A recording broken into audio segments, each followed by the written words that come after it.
పరిశుభ్రత ఎక్కడ ఉంటే అక్కడే ఆరోగ్యం ఉంటుందని కోవూరు శాసనసభ్యురాలు వేమిరెడ్డి ప్రశాంతిరెడ్డి అన్నారు. పరిశుభ్రతపై అవగాహన కల్పించడంలో మీడియా పాత్ర ప్రశంసనీయమన్నారు. స్వచ్ఛ ఆంధ్ర స్వచ్ఛ దివాస్ సందర్భంగా రాజుపాలెంలో భారీ మానవహారం నిర్వహించారు. పరిసరాల పరిశుభ్రతపై మహిళలు చొరవ చూపాలన్నారు. స్థానిక మహిళలతో కలిసి ర్యాలీలో ఎమ్మెల్యే వేమిరెడ్డి ప్రశాంతిరెడ్డి పాల్గొన్నారు. మన ఇంటిని పరిశుభ్రంగా ఉంచుకున్నట్టే పరిసరాల పరిశుభ్రతపై కూడా శ్రద్ధ చూపాలని పిలుపునిచ్చారు. స్వచ్ఛ ఆంధ్ర స్వచ్ఛ దివాస్ సందర్భంగా కొడవలూరు మండలం రాజుపాలెంలో అధికారులు, నాయకులు, కార్యకర్తలు నిర్వహించిన భారీ ర్యాలీలో ఆమె ముఖ్య అతిథిగా పాల్గొన్నారు. స్థానికంగా ఉన్న అంబేద్కర్ విగ్రహానికి పూలమాలలు వేసి ఎమ్మెల్యే వేమిరెడ్డి ప్రశాంతిరెడ్డి ప్రజలతో కలిసి స్వచ్ఛ ఆంధ్ర స్వచ్ఛ దివాస్ ర్యాలీలో పాల్గొన్నారు. అనంతరం భారీ మానవహారంగా ఏర్పడి పరిసరాల పరిశుభ్రతకు సంబంధించి ప్రతిజ్ఞ చేశారు. ఈ సందర్భంగా ఎమ్మెల్యే వేమిరెడ్డి ప్రశాంతిరెడ్డి మీడియాతో మాట్లాడారు. అనంతరం స్థానిక సమస్యలపై ప్రజల నుంచి వినతి పత్రాలు స్వీకరించారు. పెన్షన్లు, ఇళ్ల స్థలాలకు సంబంధించి స్థానిక సచివాలయాల్లో దరఖాస్తు చేసుకోవాలని సూచించారు. ఈ కార్యక్రమంలో మాజీ జిల్లా గ్రంథాలయ అధ్యక్షుడు మందపాటి ప్రవీణ్ కుమార్ రెడ్డి, కరకట మల్లికార్జున్, ఎస్సీ తువ్వూరు ప్రవీణ్ కుమార్, మందపాటి రమణారెడ్డి, సిద్ధార్థ, కిరణ్ తదితరులు పాల్గొన్నారు. రాజుపాలెంలో స్వచ్ఛ ఆంధ్ర స్వచ్ఛ దివాస్ కార్యక్రమానికి విచ్చేసిన తెలుగుదేశం నాయకులు, కార్యకర్తలు, బీజేపీ నాయకులు, కార్యకర్తలు, జన సైనికులు, రాజుపాలెం గ్రామ ప్రజలకి, వివిధ శాఖల అధికారులకి అందరికీ కూడా ధన్యవాదాలు తెలుపుకుంటున్నాను. అలాగే పత్రికా విలేకరులకు కూడా, ఎందుకంటే మీది చాలా ప్రముఖ పాత్ర ఈ స్వచ్ఛ ఆంధ్ర స్వచ్ఛ దివాస్లో. ఎందుకంటే ప్రతి ఒక్కరికి కూడా అవగాహన కల్పించడానికి ఛానల్స్లో మీరు ఇప్పుడు వేస్తున్న ప్రతి ఒక్కటి దాన్ని చూసి అందరూ ఇంప్రెస్ అవుతున్నారు. కానీ ఇట్లాంటి మంచి పనులు కూడా ప్రజల్లోకి పత్రికల ద్వారా, మీ ఛానల్స్ ద్వారా ముందుకు తీసుకెళ్ళి స్వచ్ఛ ఆంధ్ర గురించి వాళ్ళకి తెలియజెప్పాలని మిమ్మల్ని అందరినీ కోరుకుంటున్నాను. ఈ స్వచ్ఛ ఆంధ్ర స్వచ్ఛ దివాస్లో మహిళలు పాల్గొని దీన్ని ముందుకు తీసుకెళ్లాలని నేను కోరుకుంటున్నాను.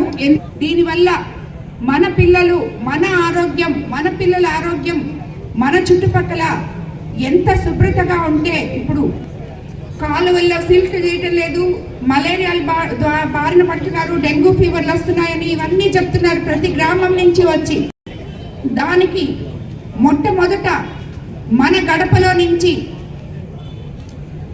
స్వచ్ఛ ఆంధ్ర స్వచ్ఛ భారత్ అనేది మన గడపలో నుంచి, నీ గుమ్మంలో నుంచి నువ్వు అడుగు పెడితే మిగతా అన్ని చుట్టుపక్కల కూడా శుద్ధంగా ఉంటాయని చెప్పి నేను మిమ్మల్ని అందరికి చెప్తున్నాను.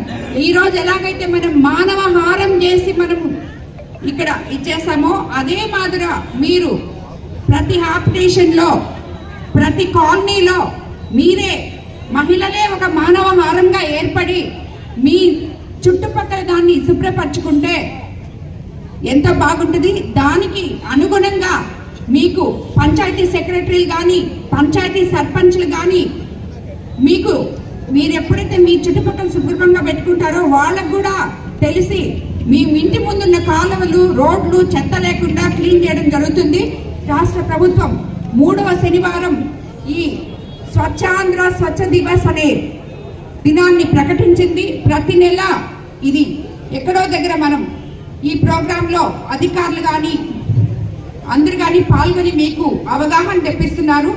దీంతో మీరందరూ కూడా దీన్ని పాటించాలని ప్రతి పంచాయతీ, కోవూరు నియోజకవర్గంలో ఉన్న ప్రతి పంచాయతీ సర్పంచ్కి, పంచాయతీ సెక్రటరీకి నేను చెప్తున్నాను. అలాగే ఎంపీడీ వాళ్ళకి, మిగతా అందరూ కూడా దీని మీద ప్రతి ఒక్కళ్ళకి అవగాహన కుదిర్చి మీరు చేయాల్సిన బాధ్యతలు మీరు నిర్వహించాలని చెప్పి మిమ్మల్ని అందరినీ నేను కోరుకుంటున్నాను. ఈరోజు ప్రతి 3వ శనివారము వచ్చి ఎమ్మెల్యే వచ్చి చేసింది కాబట్టి మానవహారము స్వచ్ఛ భారత్ కాదు, స్వచ్ఛ ఆంధ్ర కాదు, ప్రతిరోజు ఇది పాటిస్తే మనము సక్సెస్ఫుల్గా దీన్ని ముందుకు వెళ్ళగలుగుతాము. మన ముఖ్యమంత్రి చంద్రబాబు నాయుడు గారికి దీని మీద ఎంత అవగాహన ఉందో, ఎంత మన ఆంధ్ర రాష్ట్రాన్ని స్వచ్ఛ ఆంధ్రగా తీర్చిదిద్దాలనే నెపంతో ఈరోజు ఈ స్వచ్ఛ ఆంధ్ర స్వచ్ఛ దివాస్ కోసం కందుకూరుకి వచ్చి అక్కడ ఈ ప్రోగ్రాంలో పాల్గొంటున్నారు మన జిల్లాలో. కాబట్టి ప్రతి ఒక్కరు కూడా దీన్ని పాటించాలని చెప్పి శుభ్రత పాటించిన దానివల్ల మీ ఆరోగ్యాలు మీరు కాపాడుకుంటారని చెప్పి 10 మందికి ప్రయోజనం చేకూర్చగలమని చెప్పి మిమ్మల్ని అందరినీ దీంట్లో స్వచ్ఛందంగా వచ్చి పాల్గొనాలని నాయకుల్ని, కార్యకర్తల్ని, అదేవిధంగా మహిళల్ని అందరినీ కూడా కోరుకుంటున్నాను. అందరికీ ధన్యవాదాలు. మరిన్ని అప్డేట్స్ కోసం మన HN9 టీవీ ఛానల్ని సబ్స్క్రైబ్ చేసుకోండి.